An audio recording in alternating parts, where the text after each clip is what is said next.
Ya de regreso a las 8:15 está en la línea telefónica el decano de la Escuela de Gobierno del TEC de Monterrey, Arturo Sánchez Gutiérrez. Arturo, un gusto saludarte y felicitarte. Llega el final del 2020, llega la Navidad, llega la Nochebuena y desde aquí pues ya sabes, nuestros mejores deseos para ti, para los tuyos y que tengas un extraordinario 2020, por supuesto, de la mano de mucha salud y que sigamos aquí juntos cada domingo, cada semana en el espacio de Grupo Fórmula, Arturo. Así será, mi querido Jaime, muchas gracias y lo mismo deseo a ti y a todos los amigos de Fórmula y a toda tu audiencia, que bueno, termina un año muy interesante y seguramente estaremos cada domingo platicando sobre los acontecimientos durante los próximos años. Arturo, ¿dónde estará el punto de análisis para esta semana? Hay varias cosas, salario mínimo, el tema de Manuel Bartlett y el papel que jugó la Secretaría de la Función Pública en este caso que fue muy polémico y pues ya cierra el presidente de la República el día de hoy sus giras. ¿Dónde comenzamos? Mira, yo creo que hay que reflexionar, fue un año muy complejo, muy intenso, informativamente en muchos sentidos, y en efecto se cierran con varias polémicas abiertas. El caso Bartlett no es tanto ya un problema de la investigación que le hicieron pública en estos días, ayer, si no me equivoco, y que bueno, todo el mundo puede revisar, sino se trata de un problema de credibilidad. La credibilidad de la función pública y sobre todo por el contexto en el que se da. Sin duda Manuel Bartlett es un político muy hábil y logra no nada más que en una semana se finiquite la investigación, se tenga el respaldo presidencial, el presidente se lo lleva de gira 2 días para justamente hablar del tema de la electricidad y bueno, finalmente lo que queda en el aire es este debate de dónde están todos los críticos, como dicen los de la Cuarta Transformación, en dónde están todos los críticos que en otros casos fueron muy incisivos cuando se encontraban este tipo de sospechas de propiedades que se habían sido generadas durante el desempeño público de cualquier funcionario. Entonces, yo creo que las cosas quedaron ya, está cerrado de alguna manera, va a haber alguna polémica posterior, pero no mucho más, y esto pues lo que tenemos que pensar ya es, bueno, cuáles son los planes que tiene este gobierno para la Comisión Federal de Electricidad. Se habla mucho de este intento descentralizar, así lo detalla el Financial Times, descentralizar otra vez mucho en el gobierno la producción de electricidad, de manera de que no haya inversión privada excesiva en este tipo de actividades, pero bueno, son las tendencias de este gobierno y ahí vamos. Al mismo tiempo tenemos la otra polémica sobre el TEMEC que ya platicábamos la semana pasada.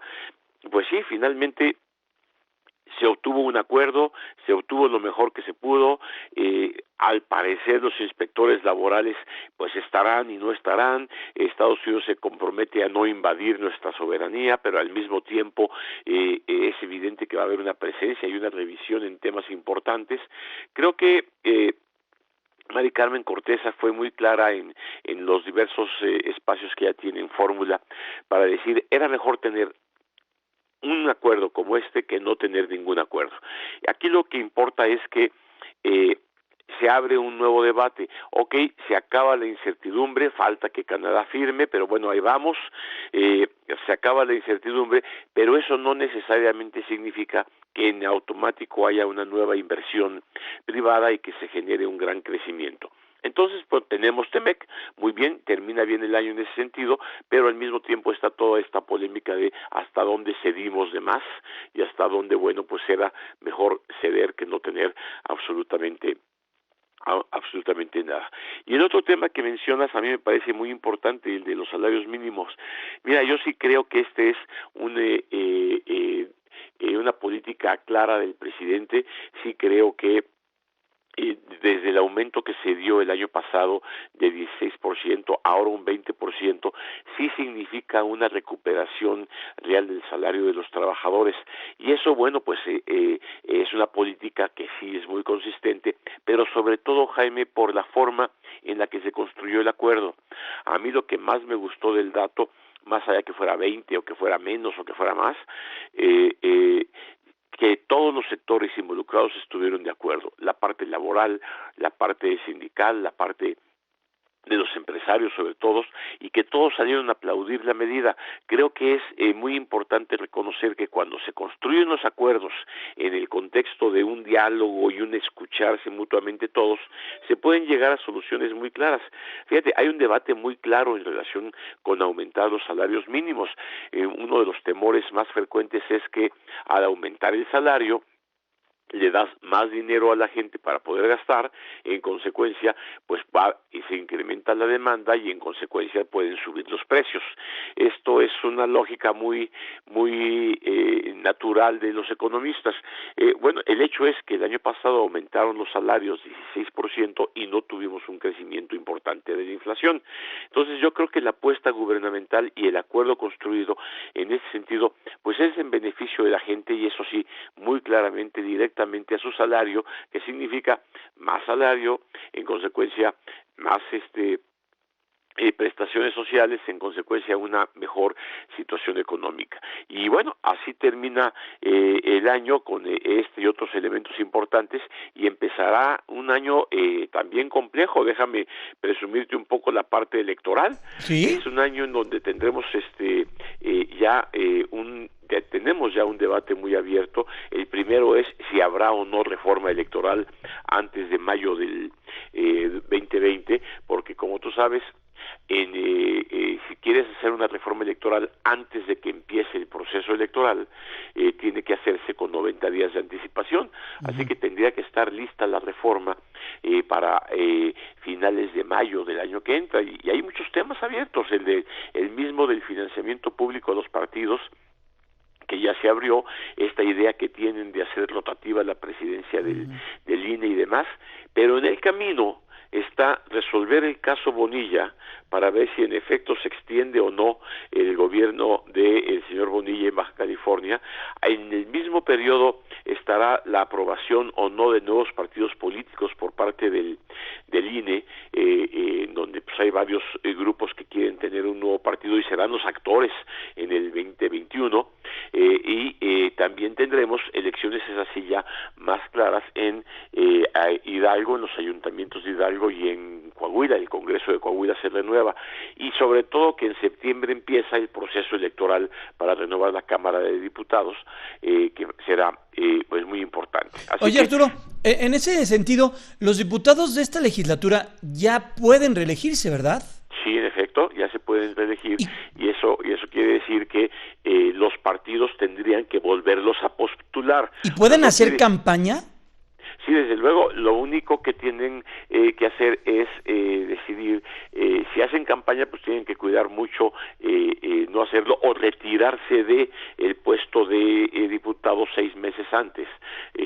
Por lo tanto, sí es un tema. Está raro, ¿no? Porque muy en importante. Estados Unidos, como en otros países del mundo, ¿cómo le hacen? Porque, por ejemplo, ahorita el presidente Trump, déjame utilizar ese ejemplo, el presidente Trump está haciendo campaña y es el presidente de Estados Unidos y utiliza el Air Force One y se sube a su avioncito y se va a la costa este de Estados Unidos y regresa en el avioncito y se vuelve a subir, utilizando recursos públicos, haciendo su campaña también, ¿no? Bueno, hay una normatividad muy estricta en Estados Unidos y muy vigilante de que no se utilicen recursos públicos para la campaña. Sin embargo, el presidente sigue siendo presidente. Ajá. Y al mismo tiempo sí puede hacer campaña incluso en horas laborales. O sea, es parte del trabajo del presidente buscar su reelección. Hay un montón de reglas no escritas al respecto en Estados Unidos, pero lo que resulta un poco absurdo es pedirle que renuncie a la presidencia para poder hacer campaña para volver a ser presidente. Pues es que está raro, ¿no? Son periodos de... Exactamente, sobre todo en Estados Unidos en periodos de 4 años. Eso no ocurre allá y desde mi punto de vista tampoco debiera ocurrir aquí. Pero para ello tendríamos que tener un sistema muy sólido de fiscalización para evitar que se usen recursos públicos en actividades. Pero aquí partimos siempre, la ley siempre parte de que se puede hacer trampa, ¿verdad, Arturo? Y por eso tenemos este sistema democrático, porque... Ay, le pegué el micrófono. Porque nadie tiene confianza del de enfrente y no sé, yo lo veo así, no sé si esté en un error o no. Si se asume que se va a hacer trampa, entonces toda nuestra normatividad está orientada a evitar que se haga trampa. Si el presidente de México se pudiera reelegir, todo el mundo estaría con los ojos de que no estuviera utilizando recursos públicos y cualquier cosa que hiciera o cualquier mal horario que utilizara para su campaña sería acusado ante el Tribunal Electoral y demás. Yo creo que en ese sentido y en muchos otros en México ya llega la hora de tener que relajar un poco esta tensión que hay en materia electoral, porque bueno, además el año que entra empieza un proceso electoral importante, pero en el 21, Jaime, vamos a tener elecciones locales en las 32 entidades de la madre de todas las elecciones. En todos lados, es lo que un poco está anunciando Lorenzo Córdoba al defender su presupuesto y la estrategia del INE. No es nada más el 21, es que desde el 20 hay que preparar las 32 elecciones locales, claro, y la elección federal para cambiar la Cámara de Diputados, pues, en medio de esta polémica de reformas o no reformas electorales, sí, además, claro, de las elecciones en Hidalgo y Coahuila. Es un esquema complejo, pero bueno, es parte de lo que platicaremos a lo largo del año que entra. Arturo, te abrazo, te deseo un extraordinario fin de 2019, un extraordinario inicio del 2020. Sabes lo mucho que te admiramos y lo mucho que representas para este espacio informativo. Gracias, abrazo y estaremos en contacto contigo. Muchas gracias, felicidades, mi querido Jaime, saludos a todo tu auditorio. Felicidades, vamos a pausa y ahorita le mando un saludo a Katy que nos pide saludos. Pausa.